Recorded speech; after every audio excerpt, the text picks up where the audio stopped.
দূরে সে পাশে বসে, পায়ে পায়ে কখনো চলে যায় দূর।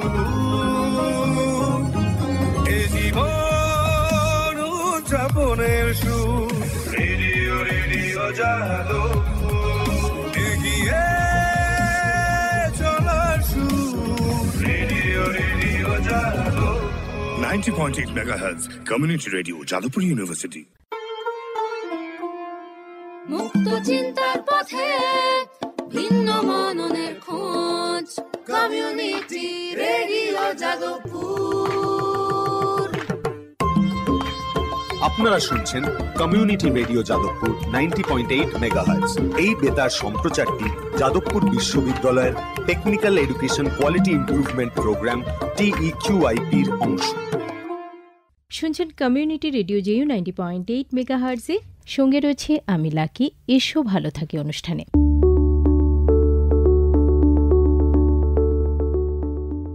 আপনারা জানেন যে বেশ কয়েকটি পর্বে আমরা ক্যান্সার নিয়ে বিভিন্ন ধরনের অনুষ্ঠান করছি।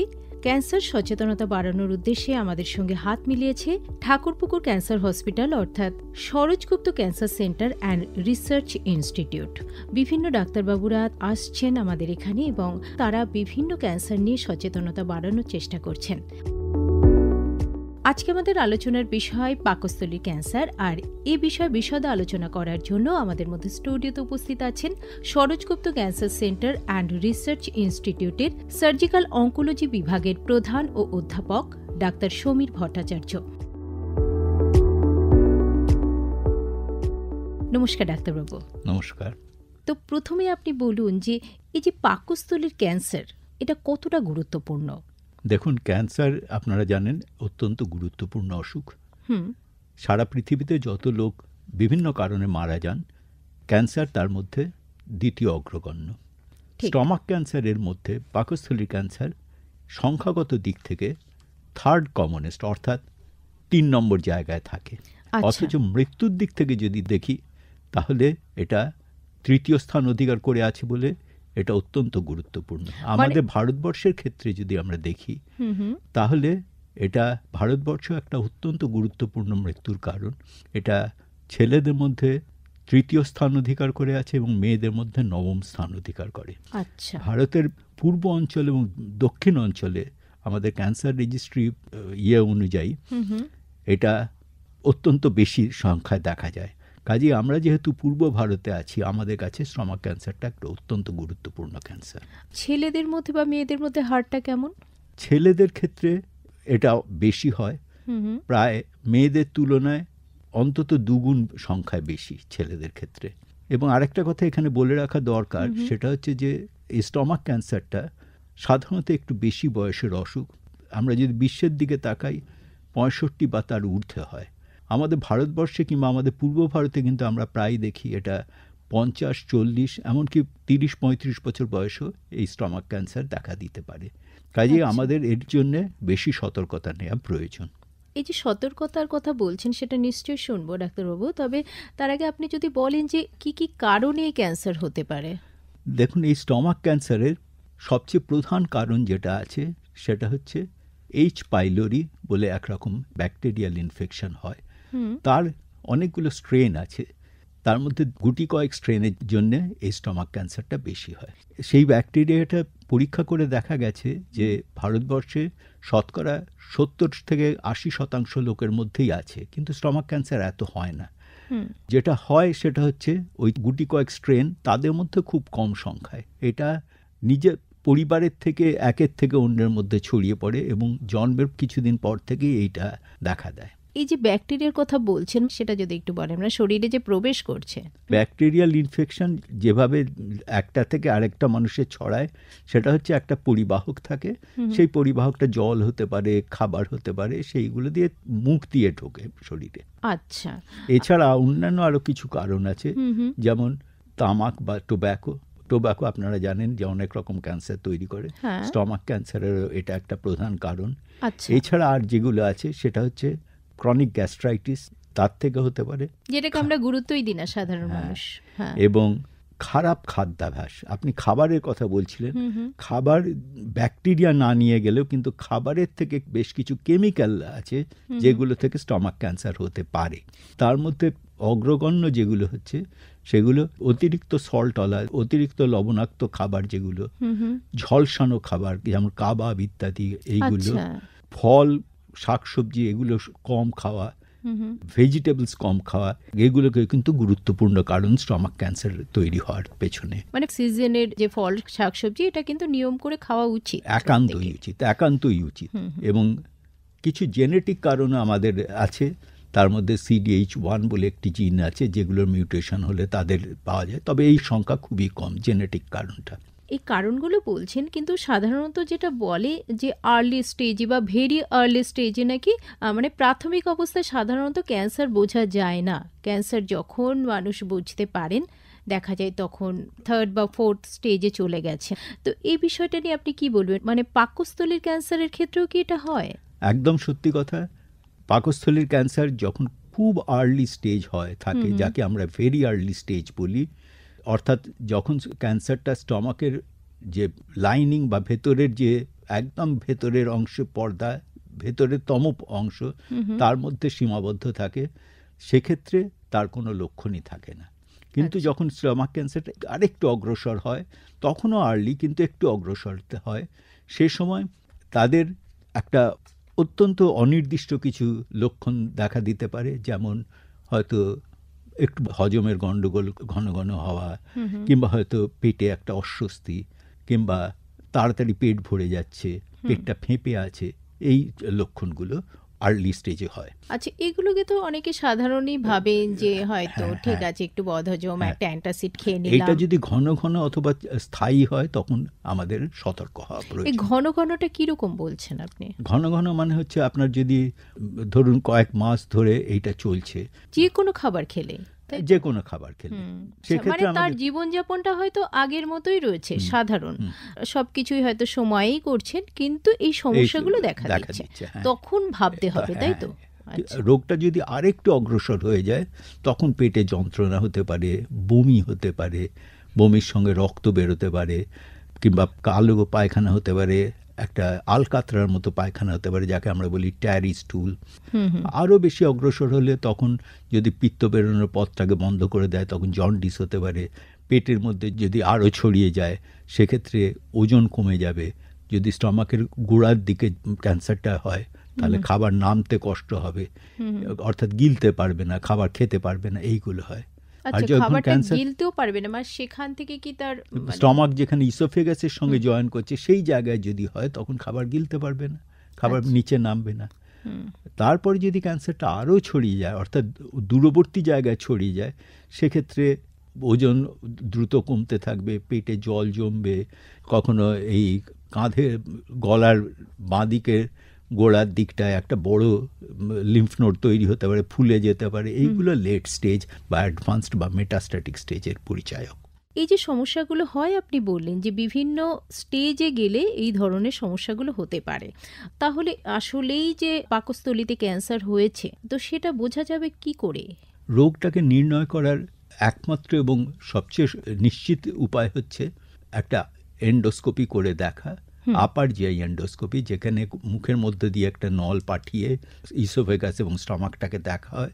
স্টমাকের মধ্যে কোনো যদি ঘা কিংবা কোনো একটা টিউমার দেখতে পাওয়া যায়, সেখান থেকে বায়োপসি নিয়ে, বায়োপসিতে যদি বলে যে ক্যান্সার, সেটাই হচ্ছে নিশ্চিততম প্রমাণ। এইভাবে আমরা স্টমাক ক্যান্সারটাকে প্রমাণ করি। প্রমাণ করার পরের কথা হচ্ছে যে স্টেজ করা। আপনি বলছেন যে প্রথমে এন্ডোস্কোপি করতে, মানে একটা খরচ সাপেক্ষ ব্যাপার এন্ডোস্কোপি, তারপরে বায়োপসি করা, কিন্তু প্রথমে হয়তো একটা এক্সরে করা, সোনোগ্রাফি করে দেখা, সেগুলো এই ক্ষেত্রে সম্ভব নয়? একেবারেই না। এক্সরে বা আলট্রাসোনোগ্রাফির এক্ষেত্রে যে নির্ণয় করার দক্ষতা সেটা অত্যন্ত নিচু স্তরের, যার জন্য আজকের দিনে এটা ততটা গুরুত্বপূর্ণ নয়। এবং আরও বড় কথা হচ্ছে যে ক্যান্সার যদি শুধু জানলে হবে না, এটা কি ধরনের ক্যান্সার সেটা জানাও দরকারি, যেটা একমাত্র বায়োপসি আপনাকে দিতে পারবে। এক্স-রে বা আল্ট্রাসোনোগ্রাফি কিন্তু বায়োপসি দিতে পারবে না। এন্ডোস্কোপিতে কোনো লক্ষণ দেখলে তারপরে বায়োপসি, তাই তো? হ্যাঁ, এন্ডোস্কোপিতে যদি কোনো একটা ঘা দেখতে পাওয়া যায়, সন্দেহজনক ঘা, কিংবা একটা টিউমার দেখা গেল একটা উঁচু হয়ে আছে, একটা আপনার ওখানে শক্ত কিছু গজিয়েছে, সেইগুলো দেখলে একটা পলিপ হয়েছে, অর্থাৎ একটা কিছু গ্রোথ হয়েছে, সেইটা দেখলে সেখান থেকে বায়োপসি নিতে হবে। সন্দেহজনক কোনো জায়গা দেখলে সেখান থেকে বায়োপসি নিতে হবে, তবেই ক্যান্সারটা প্রমাণ হবে।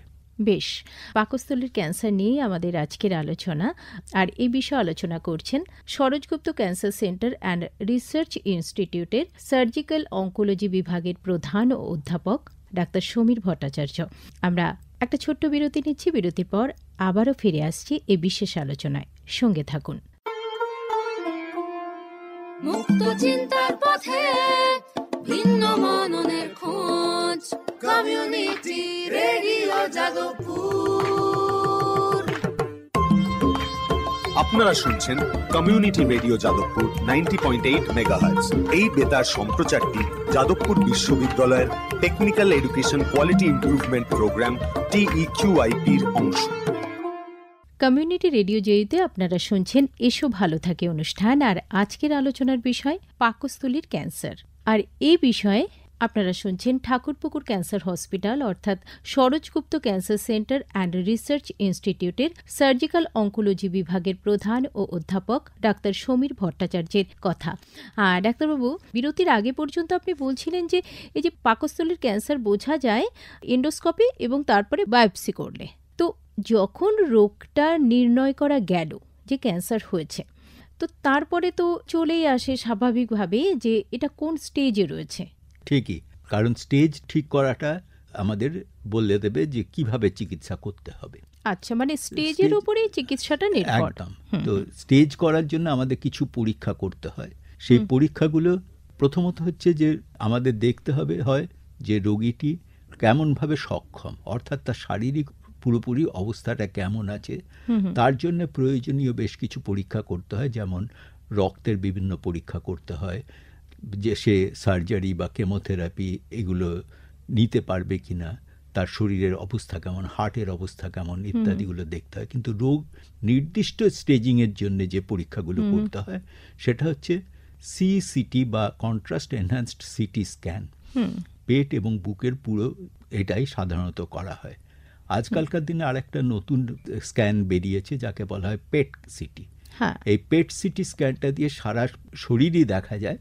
এটা কিছু কিছু ক্ষেত্রে ব্যবহার করা হয় স্টমাক ক্যান্সারের ক্ষেত্রে, বিশেষত যেখানে দূরবর্তী জায়গায় ক্যান্সারটা ছড়িয়ে পড়ার সন্দেহ আমাদের হয়, সেক্ষেত্রে পেট সিটি স্ক্যানও করা হয়। আচ্ছা, এছাড়া আর একটা পরীক্ষা করা হয়, সেটা হচ্ছে বিশেষ করে যখন আমরা মনে করছি যে এটা স্টেজ 2 বা স্টেজ 3-তে পড়ছে, অর্থাৎ তখনও রোগটা দূরবর্তী জায়গায় ছড়িয়ে পড়েনি বা মেটাস্টাসিস হয়নি, সেক্ষেত্রে একটা স্টেজিং ল্যাপারোস্কোপি করে আপনারা জানেন যে গলব্লাডার কাটা হয়, ল্যাপারোস্কোপি কোলিসিস্টেক্টমি। ল্যাপারোস্কোপি করে একটা পেটে ছোট্ট একটা ফুটো করে ক্যামেরা পাঠিয়ে আমরা পেটের ভেতরটা পুরোটা নিজেদের চোখে দেখে নিই। যদি কোনো ক্যান্সার খুব ছোট যেটা এই স্ক্যানে ধরা পড়বে না সেই রকম কিছু আছে কিনা, এবং তার সঙ্গে যদি থাকে তাহলে তার থেকে বায়োপসি নেওয়া হয়, নিয়ে প্রমাণ করা হয় যে হ্যাঁ এটা মেটাস্ট্যাটিক বা স্টেজ 4।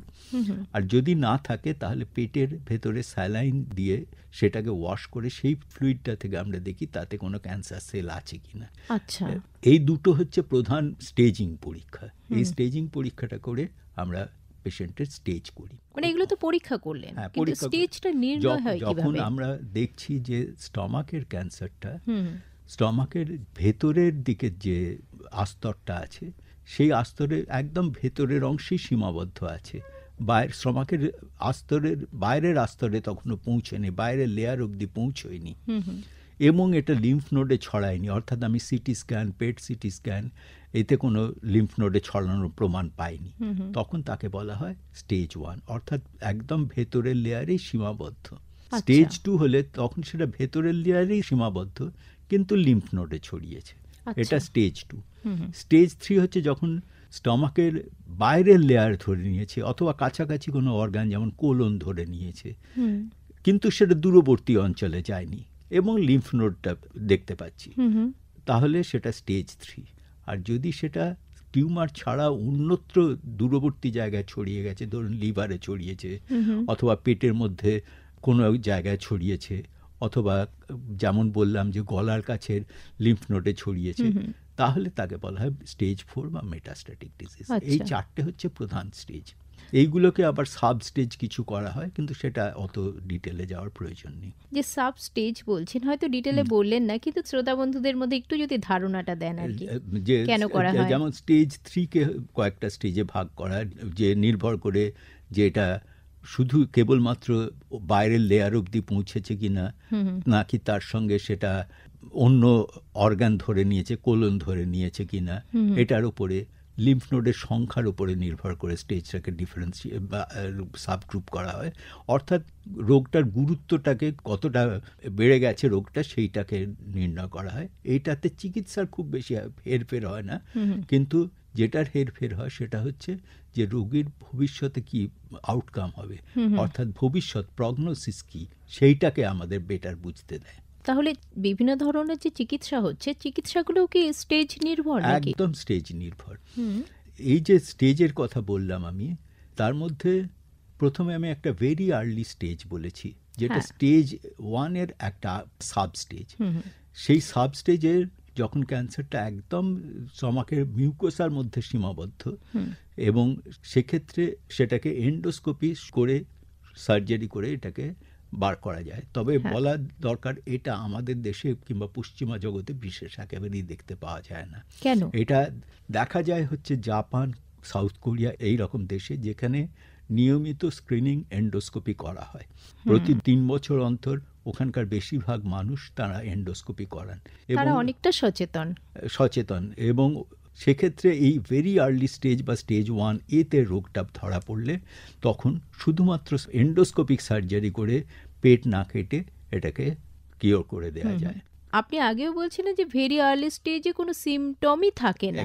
তাহলে আমরা যদি একটা রুটিন মাফিক পরীক্ষার মধ্য দিয়ে যাই, এই ভেরি আর্লি স্টেজেও কিন্তু ধরা পড়া সম্ভব। তবে জাপান, কোরিয়া ইত্যাদি দেশে স্টমাক ক্যান্সারের সংখ্যা অত্যন্ত বেশি, সেই জন্য ওদের ক্ষেত্রে স্ক্রিনিং প্রোগ্রামটা চালানো যায়। আমাদের দেশে স্টমাক ক্যান্সারের সংখ্যাটা জনসংখ্যার অনুপাতে অনেক কম, কাজেই এটাকে স্ক্রিনিং প্রোগ্রাম চালানোটা আমাদের দেশে কেন, পশ্চিমা যাদের অনেক অর্থশালী দেশ আছে তাদের দেশে এই প্রোগ্রামটা চালানো সম্ভব হয় না। এই যে স্ক্রিনিং করার কথাটা আমাদের দেশে হয়তো প্রচলিত নয়, কিন্তু ধরুন কারোর বংশে এটা হয়েছে, পূর্বপুরুষের, এরকম ভাবে অন্য ক্ষেত্রে কিন্তু এটা বংশগতির ধারা অনুসারে হচ্ছে, জেনেটিক মিউটেশন ছাড়া এটা দেখা যায়। মানে পাকস্থলীর ক্যান্সার বলছেন এরকম নয় না, যদি না CDH1 মিউটেশন থাকে, আচ্ছা, সেক্ষেত্রে এটা বংশগতির ধারা অনুযায়ী আসবে। তাছাড়া অন্যান্য ক্ষেত্রে এটা আসা সম্ভব। কারোর মা বাবা, যেমন ব্রেস্ট ক্যান্সার যেমন একটা ফ্যামিলিয়াল ইনসিডেন্স আছে,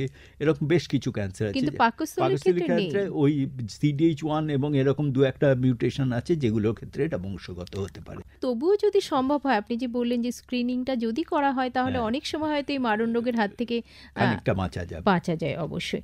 তারপরে যেটা ভেরি আর্লি স্টেজের পরে হচ্ছে স্টেজ 1। হ্যাঁ, আপনি স্টেজের কথাগুলো বলছিলেন যে চিকিৎসা স্টেজ নির্ভর কিনা। হ্যাঁ, স্টেজ 1-এ আমরা সাধারণত সার্জারি করি যদি দেখা যায় একদম T1 T2, অর্থাৎ স্টমাকের যে লেয়ারগুলো আছে ভেতরের লেয়ারের মধ্যে এটা সীমাবদ্ধ, সেক্ষেত্রে সার্জারি করতেই হবে, এবং কেমোথেরাপি বেশিরভাগ ক্ষেত্রেই লাগে, কোনো কোনো ক্ষেত্রে নাও লাগতে পারে। আচ্ছা, স্টেজ 2, স্টেজ 3 এই ক্ষেত্রে কিন্তু আমরা যেটাকে বলি মাল্টিডিসিপ্লিনারি, অর্থাৎ শুধু একরকম পদ্ধতিতে চিকিৎসা করলে হয় না, তাদের কেমোথেরাপি, সার্জারি দুটোই প্রয়োজন হয়, এবং পশ্চিমা দেশে কোনো কোনো ক্ষেত্রে রেডিওথেরাপিও ব্যবহার করা হয়। আচ্ছা, যেটা স্টেজ 2-তে সাধারণত সার্জারি ফলোড বাই কেমোথেরাপি, অথবা কয়েকটা কেমোথেরাপি আগে দিয়ে, 3টে বা 4টে কেমোথেরাপি আগে দিয়ে সার্জারি করে তারপরে আবার বাকি 3টে বা 4টে কেমোথেরাপি দেওয়া হয়।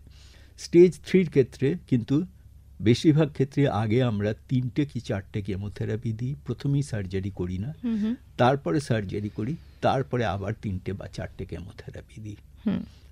এইটা হচ্ছে স্ট্যান্ডার্ড। আর স্টেজ 4-এর ক্ষেত্রে পেশেন্টের কন্ডিশন কেমন আছে তার উপর নির্ভর করে। সে যদি কেমোথেরাপি নেওয়ার মতো তার শরীরের ক্ষমতা থাকে, কেমোথেরাপি বা অন্যান্য থেরাপি নেওয়ার মতো শরীরের অবস্থা থাকে, তবেই তাকে কেমোথেরাপি দেওয়া হয়।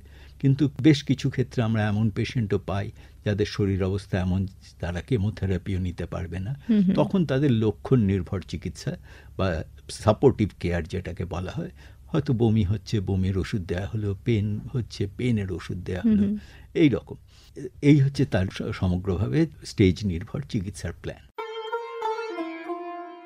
মুক্ত চিন্তার পথে ভিন্ন মননের খোঁজ, কমিউনিটি রেডিও যাদবপুর।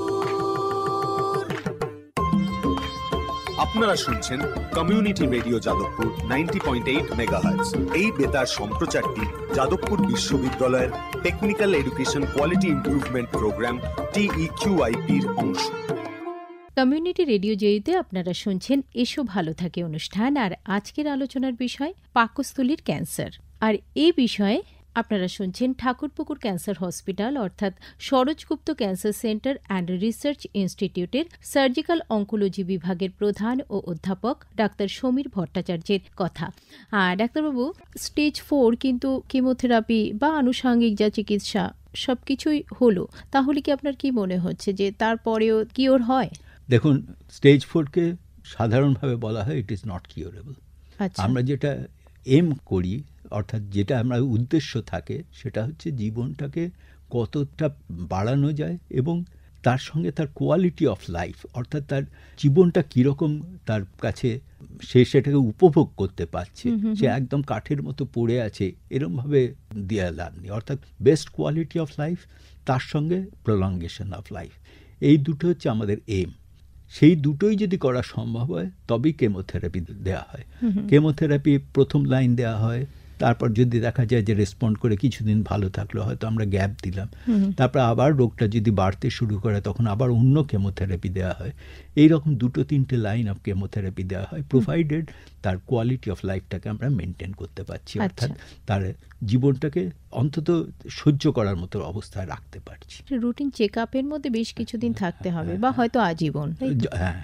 তো ক্যান্সারের ক্ষেত্রে বিভিন্ন ওষুধ বা থেরাপিগুলো নতুন নতুন যেগুলো আবিষ্কার হয়েছে, এই পাকস্থলীর ক্যান্সারের ক্ষেত্রে এগুলো কতটা কাজে দিচ্ছে? দেখুন, মলিকুলার বায়োলজি এই শতাব্দীর একটা অন্যতম বড় অবদান রেখেছে ক্যান্সার চিকিৎসার ক্ষেত্রে। সেটা কি? মলিকুলার বায়োলজি হচ্ছে ক্যান্সারের ক্ষেত্রে বলছি, সেটা হচ্ছে যে বিভিন্ন রকম তাদের মলিকুলার বায়োলজির জেনেটিক, এপিজেনেটিক, ইমিউন ক্যারেক্টার, তার স্ট্রোমাল ক্যারেক্টার, এই রকম জিনিসগুলোকে আণবিক বিশ্লেষণ করে সেটার জন্য টার্গেট, অর্থাৎ সেটাকে কোনটা দিয়ে কোন জিনিস দিয়ে আঘাত করলে সেটাকে ট্রিট করা যাবে সেইটা পার করা। এর ফলে বহু ওষুধ বেরিয়েছে যেগুলো বিভিন্ন ক্ষেত্রে অত্যন্ত ফলদায়ী। স্টমাকের ক্ষেত্রে কিন্তু দুর্ভাগ্যবশত খুব বেশি ড্রাগ যেগুলো, সেগুলো ফলপ্রসূ ড্রাগ এখন আমরা পাইনি, ওষুধ এখনো পাইনি। কয়েকটা ওষুধ আছে, যেমন ট্রাস্টুজুমাব বলে একটি ওষুধ আছে, যেটা HER2 বলে একটি জিনের এক্সপ্রেশন, সেইটাকে ওপর নির্ভর করে, এবং সেইটা প্রমাণিত হয়েছে যে HER2 ওভার এক্সপ্রেসিভ যে স্টমাক ক্যান্সার, তার ক্ষেত্রে এটা এফেক্টিভ। এইরকম আরও কয়েকটি এফেক্টিভ ড্রাগ হচ্ছে, যেমন র্যামিসিরুম্যাব বা রেগোরাফেনিব, এগুলো তিনটেই হচ্ছে টার্গেটেড থেরাপি। এছাড়া ইমিউনোথেরাপি পেমব্রোলিজুম্যাব, সেটাও স্টমাক ক্যান্সারে কাজ করে। কিন্তু আনফর্চুনেটলি এই পরবর্তী ড্রাগ যেগুলো নাম করলাম, সেগুলো বেশিরভাগই অ্যাডভান্সড বা রেকারেন্ট, অর্থাৎ মেটাস্ট্যাটিক সেটিংয়ের জন্য। স্টেজ 1, 2, 3-তে এদের কাজ খুব কম, এখনো সেগুলো সেরমভাবে এস্টাবলিশড হয়নি। অর্থাৎ রোগটাকে সারিয়ে দেওয়ার ক্ষেত্রে, কিওর করে দেওয়ার ক্ষেত্রে এদের ইম্প্যাক্ট এখনো ততটা পড়েনি। এই যে টার্গেট থেরাপি বা ইমিউনোথেরাপির কথা বললেন, স্টমাক ক্যান্সারে সারিয়ে দেওয়ার ক্ষেত্রে এদের ইম্প্যাক্টটা ততটা এখনো পড়েনি। তবে আমরা খুবই আশাবাদী যে রেটে কাজ হচ্ছে, যে দ্রুত অগ্রসর হচ্ছে, হয়তো আমরা এটাকে পৌঁছতে পারবো। যে চিকিৎসা হলো, চিকিৎসা পরবর্তীকালে একটা নিয়মিতভাবে যে চিকিৎসকের তত্ত্বাবধানে থাকাটা, সেটার কতটা প্রয়োজন? দেখুন, এটা সবচেয়ে বেশি গুরুত্ব হচ্ছে যে যখন আমরা কিওরেটিভ ইন্টেন্ট, অর্থাৎ সারিয়ে দেওয়ার চেষ্টা করছি, যেটা স্টেজ 1, 2 এবং 3 এর ক্ষেত্রে, যেটা সত্যি, এই যে 3টে স্টেজ সামগ্রিকভাবে যদি আমরা দেখি, একটা অত্যন্ত বড় স্টাডিতে দেখিয়েছিল 30% স্টমাক ক্যান্সার পেশেন্ট তাদের ক্ষেত্রে রোগটা আবার ফিরে আসে। অর্থাৎ প্রায় 1/3 লোকের ক্ষেত্রে রোগটা ফিরে আসবে, এবং তারা দেখিয়েছিল যে এই রোগটা ফিরে আসার সম্ভাবনা 1.5 থেকে 2 বছরের মধ্যে সবচেয়ে বেশি, তবে 5 বছর পর্যন্ত রোগটা ফিরে আসতে পারে। অর্থাৎ এই সময় যেটা প্রথম যে 1.5 থেকে 2 বছর সময়, সেটা অত্যন্ত ঘন ঘন ডাক্তারবাবুদের কাছে চেক আপের জন্য যাওয়া দরকার। তাদের পরামর্শ অনুযায়ী যা যা পরীক্ষা করতে বলবেন, হয়তো এন্ডোস্কোপি করতে বলবেন, হয়তো সিটি স্ক্যান করতে বলবেন, এই রকম পরীক্ষাগুলো সেগুলো নিয়মিত করা প্রয়োজন, যাতে রোগটা ফিরে এলে যত তাড়াতাড়ি সম্ভব সেটাকে আমরা নির্ণয় করতে পারি এবং সেটাকে চিকিৎসা করা যায়। এইটা অত্যন্ত প্রয়োজনীয়, যাতে রোগটা ঠিকঠাকভাবে চিকিৎসা করা যায়। মানে সেই অসুখটা যদি ভেরি আর্লি স্টেজে বা আর্লি স্টেজে থাকলেও ফিরে আসার একটা চান্স থাকে না, যদি স্টেজ 1 হয় তার ফিরে আসার সম্ভাবনা কম, স্টেজ 2টার একটু বেশি, স্টেজ 3টা সবচেয়ে বেশি। যেটা বললাম যে 30%, সেই স্টাডিটা স্টেজ 2 এবং স্টেজ 3 নিয়ে। আচ্ছা, স্টেজ 1 এর ক্ষেত্রে ফিরে আসার সম্ভাবনা 10%। কিন্তু তবুও তো একটা রুটিন চেক আপের মধ্যে থাকা উচিত। 10%ও নেহাত কম নয়। ঠিক, যদি একবার এই অসুখটা ধরা পড়ে যায় পাকস্থলীর ক্যান্সার, তবে মনে হয় যে স্টেজেই তিনি থাকুন না কেন, সুস্থ হয়ে যাওয়ার পরেও একটা রুটিন চেক আপের মধ্যে তার থাকা উচিত। 5 বছর তো থাকাই উচিত, তার পরবর্তীকালে ডাক্তারবাবু যেরকম বলবেন সেই অনুযায়ী ফলো আপ। অবশ্যই। তো ডাক্তারবাবু, আপনি সাধারণ মানুষের জন্য কি বার্তা দেবেন বলুন? দেখুন, সাধারণ মানুষকে বলবো আমি যে এই আলোচনা থেকে বোঝা গেল যত আর্লি স্টমাক ক্যান্সার ধরা পড়বে তত তার রেজাল্ট ভালো, ফল তত ভালো হয়। এবং তার চেয়েও বড় কথা হচ্ছে যদি আমরা এটাকে প্রিভেন্ট করতে পারি। প্রিভেন্ট করার জন্যে বলবো যে লাইফস্টাইলটা পাল্টানো দরকার, অর্থাৎ বেশি সল্টি ফুড সেটা খাবেন না, ফ্রাইড ফুড বা ঝলসানো খাবার এগুলো কম খাবেন, বেশি করে ফল তরকারি এগুলো খাবেন, টোব্যাকো থেকে দূরে থাকুন, কোনো লক্ষণকে আপনারা অবহেলা করবেন না পেটের দিক থেকে। যে সমস্ত লক্ষণ যদি কোনো আনফর্চুনেটলি হয়, যত তাড়াতাড়ি সম্ভব ডাক্তারবাবুদের সঙ্গে দেখা করুন, তাদের পরামর্শ মতো আপনারা যে যে পরীক্ষা করতে বলবেন সেটা করুন, তাহলে আর্লি স্টেজে রোগটা ধরা পড়বে।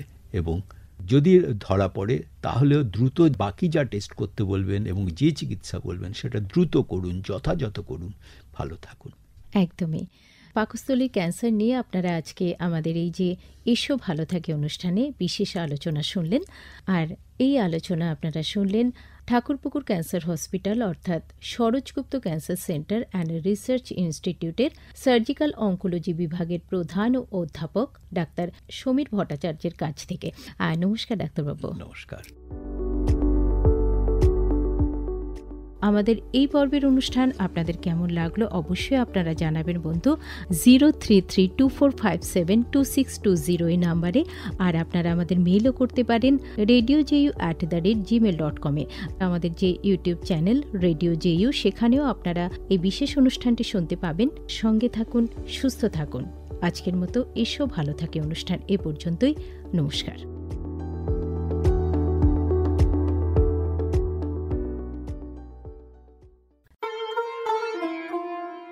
মুক্ত চিন্তার পথে ভিন্ন মননের খোঁজ, কমিউনিটি রেডিও যাদবপুর। আপনারা শুনছেন কমিউনিটি রেডিও যাদবপুর 90.8 মেগাহার্টজ। এই বেতার সম্প্রচারটি যাদবপুর বিশ্ববিদ্যালয়ের technical education quality improvement programme TEQIP-র অংশ। দূরে সে পাশে বসে পায়ে পায়ে কখনো চলে যায় দূর। এ জীবন উদযাপনের সুর, রেডিও রেডিও যাদবপুর। এগিয়ে চলার সুর, radio radio Jadavpur. 90.8 megahertz, Community Radio, Jadavpur University.